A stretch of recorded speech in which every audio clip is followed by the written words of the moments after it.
Last month, I picked up Dead by Daylight for $10, and what I received was the worst gaming experience of my life by far. Now, I was actually looking forward to this game.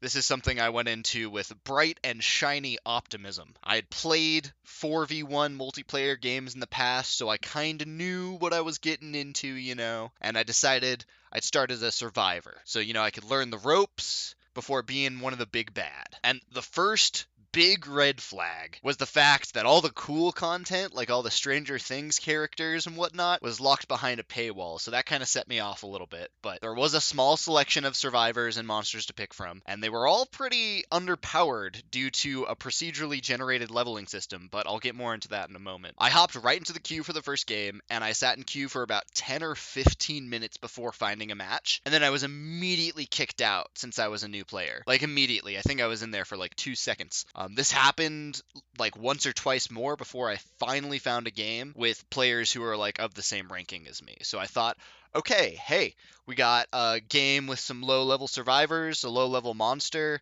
Should be pretty easy. This will be good to win the game.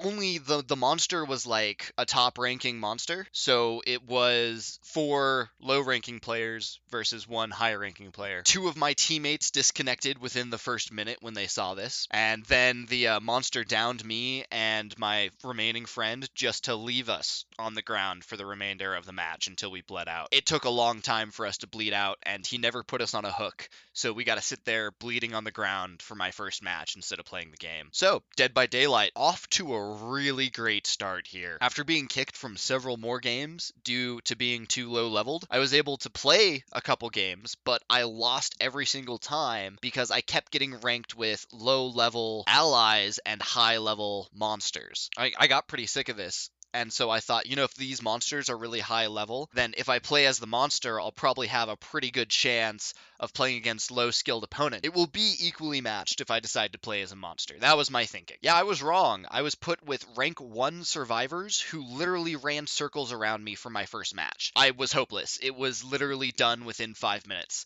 I barely even saw them, let alone was able to hit them at all. I was completely outmatched. It was insane. So I decided, it's probably not my fault that I suck at killer. I could probably just put some more work into it and I'd be a little bit better. And so I looked up a couple guides on it. The guide I found said that the killer was entirely reliant on perks that you have to grind through leveling. Only remember I mentioned the leveling is completely procedurally generated, which means the perks that this guy was talking about in his guide video, you might never get them. I mean, you might get them on the first level up, but you might never ever get these perks. So that means you could play this game and have people run circles around you and just never get the perks you actually need to be successful. So I refunded the game. It was a broken leveling system with procedurally generated perks that you need for good gameplay, but might not ever get, and a broken matchmaking system that pits new players against top-ranking players, the toxic user base that refuses to play with new players and tortures them by slugging them with empty game time is awful, and I never want to play a game like this